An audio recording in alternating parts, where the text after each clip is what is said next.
este hombre entiende de geopolítica, entiende de guerra. Él había sido Lord del Almirantazgo, chimbo o no lo fue.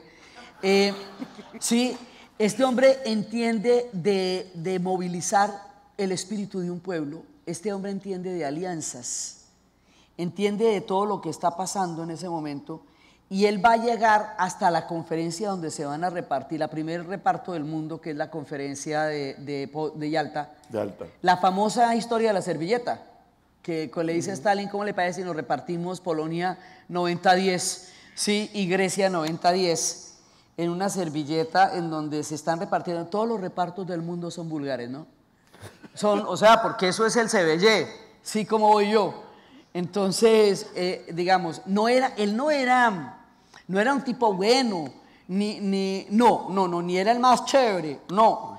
Era el hombre que se necesitaba en ese momento de la historia, ¿sí? Ni era digamos, como el más fraterno, no, el del arrogante. Pero entonces resulta que cuando, en el momento del mayor éxito, cuando logra ya completamente cambiar el curso de la guerra, cuando él es uno de los artífices importantísimos de la victoria aliada en la Segunda Guerra Mundial, porque sin él, como te digo, no había quien apoyar. Cosa que entendieron Roosevelt y Churchill perfectamente bien. Sí. Necesitaban de Stalin para necesitaban perfectamente eso. Entonces resulta que en el momento máximo, cuando la popularidad es total, cuando el resultado de la guerra es no solamente el esperado, sino el ni siquiera imaginado, el escenario de que ganaran, porque durante 2 años no había manera de ganar nada, ¿te acuerdas? Eso estaba terrible. Cuando el hombre está en la cima, cuando está en lo más poderoso, en lo más impresionante, hay elecciones y pierde las elecciones. Pierde las elecciones y el man no entiende. Dice, pero ¿cómo así? Si yo soy el superhéroe, sí, me presento a elecciones y las pierde y las gana Hitler. Inglaterra decide que el hombre que la condujo a la victoria no va a ser el hombre que la conduzca a la paz. Porque para la paz se requiere otro tipo de líderes. Porque para la reconciliación y para crear una nueva Europa se requiere otro tipo de perfil. Y por eso te digo, él es un hombre de grandes logros y también de momentos... Es lo mismo que le ocurre años más tarde a De Gaulle en Francia. También, y a MacArthur. Cuando Correcto. le dicen a MacArthur, te veo mal. O sea, si quieres declararle una guerra a China con una bomba atómica, te veo mal. Tómate un tecito y cálmate. Sí, porque mira, te explico, es la guerra equivocada contra el país equivocado en el continente equivocado. Entonces, a Churchill le pasa que pierde las elecciones y se queda, pero mira, completamente desconcertado. Dice, no, toda su beligerancia nos llevó a la victoria. Pero esa misma beligerancia no nos va a llevar a la paz, porque ahorita empieza la época de las reconciliaciones.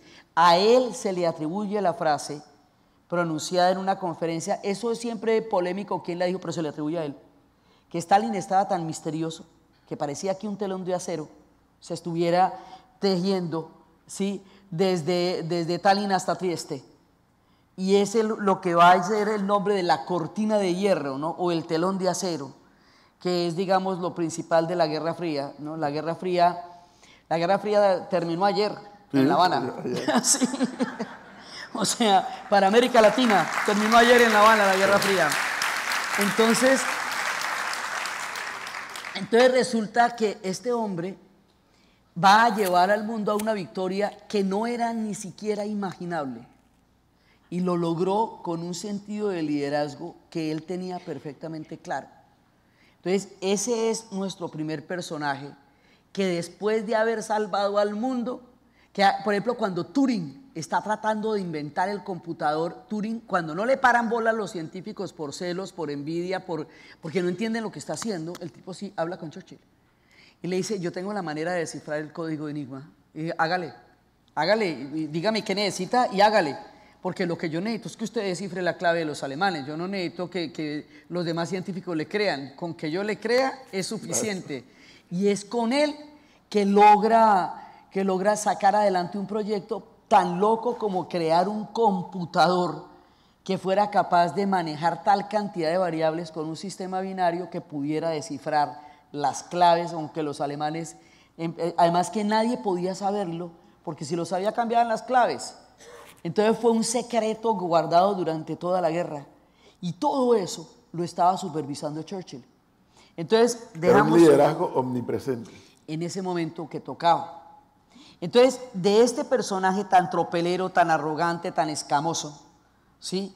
Nos vamos a un personaje que es todo lo contrario. Pero espérate un segundo, te tengo que hacer una pregunta obligada. De todo lo que leíste, de todo lo que investigaste de Churchill, ¿cuán cierto es que el tipo le metía? Que el alcohólico, en cambio, también. Es que él no era ningún dechado de virtudes. O sea, él no era por regio que estaba ahí.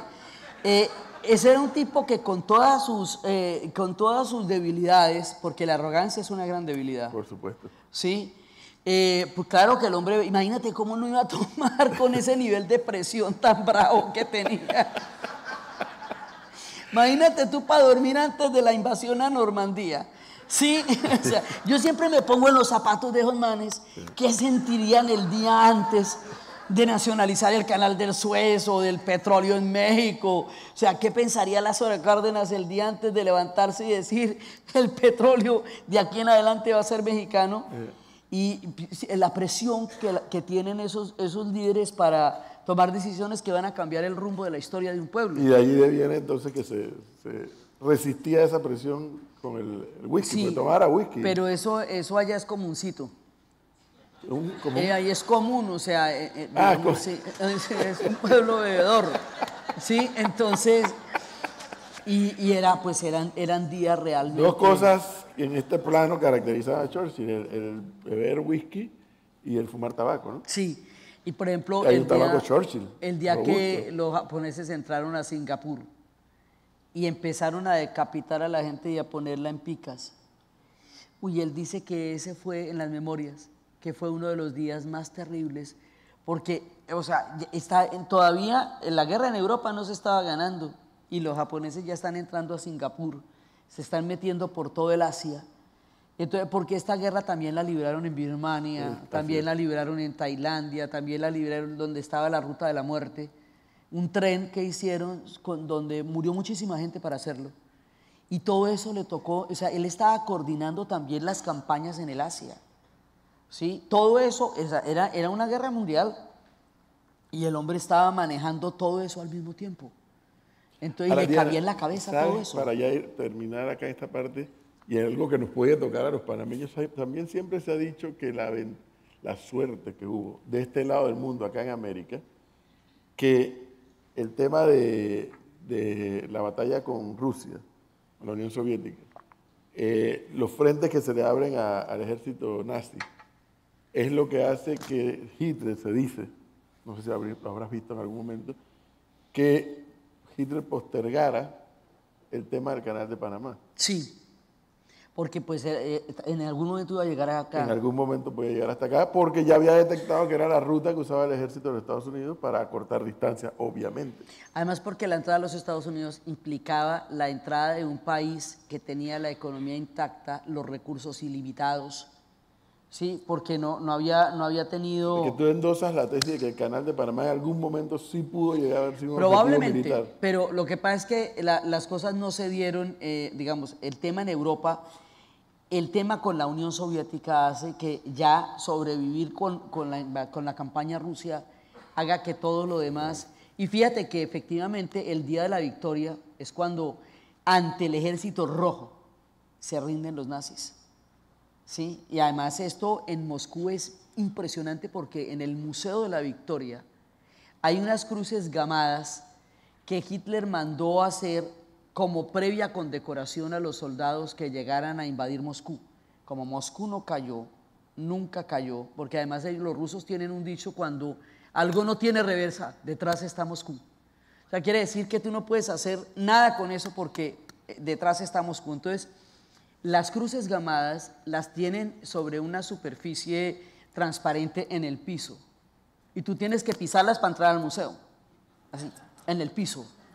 O sea, cuando se rindieron los estandartes tenían que arrodillarse y entregarle los estandartes ante las botas del ejército rojo. O sea, la rendición fue pero áspera porque les habían matado 27 millones de personas de los 50 millones que que murieron en la Segunda Guerra Mundial.